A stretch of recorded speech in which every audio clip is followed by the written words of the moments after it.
आज का जो वीडियो है वो प्रॉपर महिलाओं के लिए मैं डेडिकेटेड वीडियो बना रहा हूँ, क्योंकि हर महिला कॉर्पोरेट नौकरी नहीं कर सकती, हर महिला के पास इतना एजुकेशन नहीं होता, इतने रिसोर्सेज नहीं होते कि वो अर्निंग कर सके।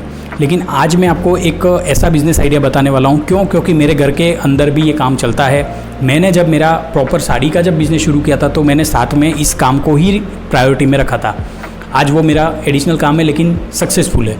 अब आज मैं आपको पूरी प्रॉपर जानकारी देने वाला हूँ। भाई, सिलाई का काम आप कैसे शुरू करोगे। सिलाई का काम अगर आपको शुरू करना है तो सबसे पहले आपके पास एक छोटा सा बजट तो होना ही चाहिए, जहाँ पे एक सिलाई मशीन आप खरीद सको। बहुत सारे राज्यों के अंदर सब्सिडी या इस टाइप की प्रोसेस होती है, मैंने इसके बारे में सुना है, जहाँ पे आपको सिलाई मशीन मिलती है। ठीक है, आप खरीदते हैं और कुछ कॉस्ट आपको उसमें बेनिफिट होता है। वो आप देख लेना, आपके वहाँ कोई योजना वगैरह ऐसा कुछ चल रहा हो तो वहाँ पे आपको मशीन प्रोवाइड हो सकती है। बाकी नॉर्मली मैं बताऊँ तो जो मैंने मशीन खरीदी थी वो आपकी 10,000 के अंदर आपको अच्छी मशीन मिल जाती है। ज़्यादा सस्ती मशीन अगर आप खरीदने जाओगे तो उसमें क्या होगा कि उसके जो पार्ट्स होते हैं, यानी कि नीचे से जो उसके टूल्स लगते हैं, धागा तोड़ने वाली समस्या, सबसे ज़्यादा प्रॉब्लम वही आती है सस्ती मशीनों के अंदर। फिर मेंटेनेंस, आपको बार बार उसमें पार्ट्स चेंज करने पड़ेंगे। मेरी जो मशीन थी वो फुल इलेक्ट्रॉनिक मशीन नहीं थी, नॉर्मली उसमें हम पैडल मोटर चला से उसको मतलब ऑपरेट करते थे। फुली ऑटोमेटिक मशीन 15 से 20 हज़ार रुपये की आती है। ठीक है, उसको जब तक आप प्रॉपर चलाना नहीं सीखेंगे तब तक आप उसको ऑपरेट नहीं कर सकते। दूसरी मशीन हमने पीको की मशीन ली थी, जहाँ पे साड़ी के जो बॉर्डर होते हैं वहाँ पर हम गोटा पट्टी वगैरह, हमारे जो राजपूती पोशाकें वगैरह होती है और बहुत सारी हमारे संप्रदाय के अंदर यहाँ पर उस प्रकार की साड़ियाँ पहनी जाती है। तो जहाँ पे आपका कल्चर हो, पीको ऐसा है, पीको तो हर कोई करता है, क्योंकि साड़ी का जो बॉर्डर होता है उसके ऊपर पीको कराना ही पड़ता है। साड़ी का जो बॉर्डर खुला होता है उसके ऊपर सस्ती साड़ियों के अंदर भी बॉर्डर लगवाना ही पड़ता है। दूसरी चीज़, अब आप इस काम को शुरू कैसे करेंगे, आपको पहले सीखना पड़ेगा। अब सीखना कहाँ से है, देखिए आपके वहाँ पर कोई कस्बा होगा, यानी कि आपकी जो तहसील लगती है या जो थोड़ा सा बड़ा एरिया होगा जहाँ पे लेडीज़ टेलर होंगे बहुत सारी। लेडीज़ टेलर के पास आपको वहाँ जाना है, सीखने की कॉस्ट पूछनी है और वहाँ पे आपको सीखना पड़ेगा। कम से कम 1 महीना आपको एडजस्ट करना पड़ेगा, घर से आना जाना कुछ भी हो, थोड़ा सा एडजस्ट आपको करना पड़ेगा। ठीक है, उसके बाद आप क्या करेंगे, प्रॉपर अगर आपने सीख लिया, थोड़ा सा उसमें कॉस्ट आपका वहाँ पर भी 2-4 हज़ार 5 हज़ार जो भी आपका लगे, ये सब इनिशियल कॉस्ट लगने वाली, क्योंकि बिज़नेस आप शुरू कर रहे हो। ये ही पैसा आपको ऐसा तो है नहीं कोई माल खरीद के लाना है या फिर दुकानों के अंदर सेल करना है। ये ही पैसा आपका शुरुआती बिज़नेस का इन्वेस्टमेंट है, ये आपको मान के चलना पड़ेगा।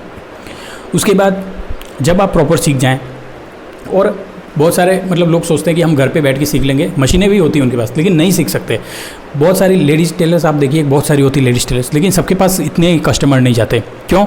हमारे पास भी है तो हमारे पास इतने कस्टमर क्यों आते हैं, क्योंकि मेरे जो हमारे यहाँ की जो सिलाई है, फिटिंग है, यानी कि जो ब्लाउजेज़ हैं, उसके बाद हमारे यहाँ पे रेडीमेड ब्लाउज़ भी मिलते हैं, उसके बाद रेडीमेड पेटीकोट भी मिलते हैं, साड़ियाँ तो मिलती है। इसके बाद सिलाई संबंधी भी जो अस्तर वगैरह, फॉल और ये सब चीज़ें भी हमारे यहाँ पे बहुत सारी मिलती हैं, अलग अलग कलर्स की। तो हमारा कस्टमर बेस बहुत अच्छा है।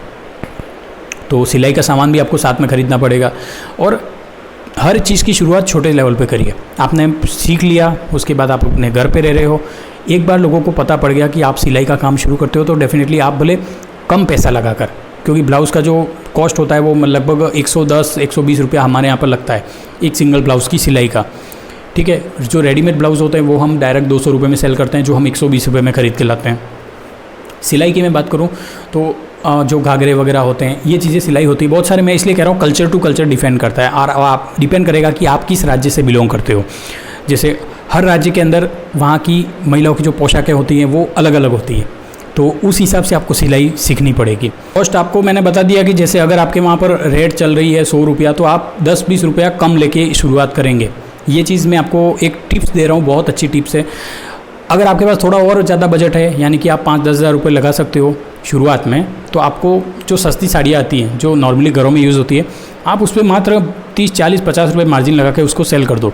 और ये आपको ख़रीदने कहाँ से, आपको किसी लोकल होलसेलर से, आपके वहाँ पे जो साड़ियों वाले होंगे बड़े जो होलसेलर है, वहाँ पे जाके आपको ख़रीदनी पड़ेगी। इससे आपका एक थोड़ा सा कह सकते हैं आपका एक वैल्यू बनेगी वहाँ पर। और आप चाहें तो अगर आपका घर रोड साइड है, ठीक है, रोड साइड है और गलियों के अंदर कहीं भी है, तो आप एक बोर्ड भी लगा सकते हो। ज़्यादा से ज़्यादा आप जितनी मार्केटिंग करेंगे उतना अच्छा है। जो भी कस्टमर आपके पास आ रहा है, चाहे वो गांव का हो चाहे दूसरे गांव का हो, जहां का भी हो, आप उसके कॉन्टैक्ट नंबर लीजिए, व्हाट्सएप ग्रुप बनाइए और टाइम टू टाइम अपडेट लेते रहिए हर एक चीज़ की। देखिए कस्टमर केयर जितनी आपका अच्छा रहेगा, कस्टमर केयर यहाँ भी काम आता है। हमारा क्या है, हमारे व्हाट्सएप ग्रुप बने हुए हैं, हम साड़ियों जब भी खरीदते हैं तो हम क्या करते हैं, नई नई साड़ियों के पैटर्न उसमें डालते रहते हैं, ठीक है। उसके बाद मेरे दुकान के जो बाहर बोर्ड लगते हैं ना, मैं 200-300 रुपये का जो बोर्ड बनता है, वो बड़ा बोर्ड नहीं, जो नॉर्मल एडवर्टाइजिंग वाला होता है, जहाँ पे 99, मैंने क्या है 99 रुपीज़ में भी साड़ियाँ मैं सेल करता हूँ। हमारे पूरे सिटी के अंदर मैं बताऊँ, मैं अकेला ऐसा हूँ जो 99 रुपीज़ की साड़ी सेल करता है। तो जबकि मुझे वो पड़ती है 95 रुपीज़ में, 4 रुपये का उसमें प्रॉफिट है, मात्र 4 रुपये का। मुझे उसमें प्रॉफिट कमाना भी नहीं है, उससे मेरे कस्टमर आते हैं। दुकान के अंदर आएगा, उसको पता रहेगा कि यहाँ पे सिलाई का काम चलता है, यहाँ पर फॉल अस्तर और बाकी चीज़ें मिलती हैं, साड़ियाँ भी महंगी वाली साड़ियाँ भी मिलती हैं, शादी संबंधित जो शादियों के अंदर जो करने के लिए मतलब एक दूसरे को हमारे यहाँ पे परंपराएं हैं, तो उस हिसाब से भी साड़ियाँ हमारे यहाँ अवेलेबल है, सब कुछ हमारे यहाँ अवेलेबल है। तो इस तरीके से भी आप इस काम को शुरू कर सकते हो। धीरे धीरे आपको थोड़ा सा अपना स्किल्स बढ़ानी पड़ेगी, सीखना पड़ेगा अच्छे से, टाइम लगाइए, पेशेंस रखिए, तो आप डेफिनेटली एक दिन सक्सेस होंगे। ये सब घर के करने के बिज़नेस हैं। देखिए ऐसा नहीं होता कि बाहर आप बिज़नेस नहीं कर सकते। आपको चाहे तो कॉस्मेटिक दुकान, मतलब कॉस्मेटिक की दुकान शुरू करो, श्रृंगार स्टोर शुरू करो। आप जो आर्टिफिशियल ज्वेलरीज होती है वो आप दुकान में रख सकते हो, घर में रख सकते हो। 10, 20, 30 रुपये लगा के आप उसको सेल कर दो। उधारी किसी को देना नहीं। सबसे मेन चीज़ मैं बताऊँ, परिवार के अंदर हो चाहे गाँव के अंदर हो, जहाँ भी हो, आपको उधारी नहीं देनी। जो काम हो कैश में करिए। तो एक बार अगर आपने किसी को टोक दिया, क्योंकि मैं बताऊँ, मैंने बहुत सारी प्रॉब्लम फेस करी है उधारी से संबंधित। साड़ी की दुकान में सबसे बड़ी प्रॉब्लम आती है उधारी से संबंधित। क्या होता है, लोग पहचानते तो मैं ठीक है कल दे दूँगी या परसों दे दूँगी, उस हिसाब से करते हैं। फिर ये चीज़ मुझे बहुत अच्छे से बैठ के समझानी पड़ी, मेरे जो वर्कर थे, मेरे जो फैमिली मेम्बर थे, तब जाके ये चीज़ सॉल्व हुई। बाकी इस चीज़ को तो आपको भी फेस करना पड़ेगा। और एक बात बताऊँ, जैसे सीखने का मैं बार बार क्यों प्रेशर डालूँ, क्योंकि सीखना सबसे मेन इंपॉर्टेंट है। भले आपको आता हो, फिर भी आप 1 महीना किसी से सीख के आओ। दूसरी बात, ब्यूटी पार्लर वगैरह होता है, वहाँ पर भी आपको किसी से सीख के आना चाहिए। ऐसा नहीं कि आप यूट्यूब पे सीख के आओ और ब्यूटिशियन बन गए, ऐसा नहीं होता। प्रॉपर आपको बाल कटिंग करने आनी चाहिए। उसके बाद जो थ्रेडिंग वगैरह होती है, गाँव के अंदर सबसे मेन चीज़ क्या होती है, थ्रेडिंग होती है, वैक्सिंग होती है और बाल कटिंग होती है। ये 3 चीज़ें आपको अच्छे से आनी चाहिए। उसके बाद एक काम और बताऊँ जिसमें हम भी माहिर है भाई, मेहंदी। सबसे मेन चीज़, हमारे यहाँ पे महिलाएं मेहंदी बनवाना पसंद करती हैं, हमारी दुकान में आती हैं। हम एक हाथ पे 100 रुपये लेते हैं, एक हाथ पे मेहंदी बनाने का 100 रुपये लेते हैं। और इसके अलावा भी बहुत सारी चीज़ें हैं, आप कर सकते हैं। लेकिन ये 4 से 5 चीज़ें आपको स्टार्ट में आ गई तो आपका ब्यूटी पार्लर भी खुल सकता है। आप हर काम कर सकते हो दुकान के अंदर, तो या घर के अंदर। अगर आपका घर रोड साइड है, नहीं भी हो तो आप गली के अंदर, आपका घर कहाँ भी हो, ये काम अगर आप शुरू करोगे तो आपको घर बैठे पैसा मिलता रहेगा। ये स्किल्स हैं जो आपसे कोई चुरा नहीं सकता। एक बार आपने अगर स्किल्स सीख ली तो आपकी कॉपी भी कोई नहीं कर सकता। ये भी मैं आपको बोल रहा हूँ। तो आई होप ये वैसे पूरा वीडियो मैंने महिलाओं के ऊपर डेडिकेटेड बनाया है। तो अगर कोई लेडीज़ इस वीडियो को देख रही है तो डेफिनेटली अपने घर परिवार में या जहाँ भी कोई ज़रूरतमंद हो उसके साथ डेफिनेटली शेयर करना। जानकारी अच्छी लगी हो तो एक लाइक ज़रूर कर देना। धन्यवाद।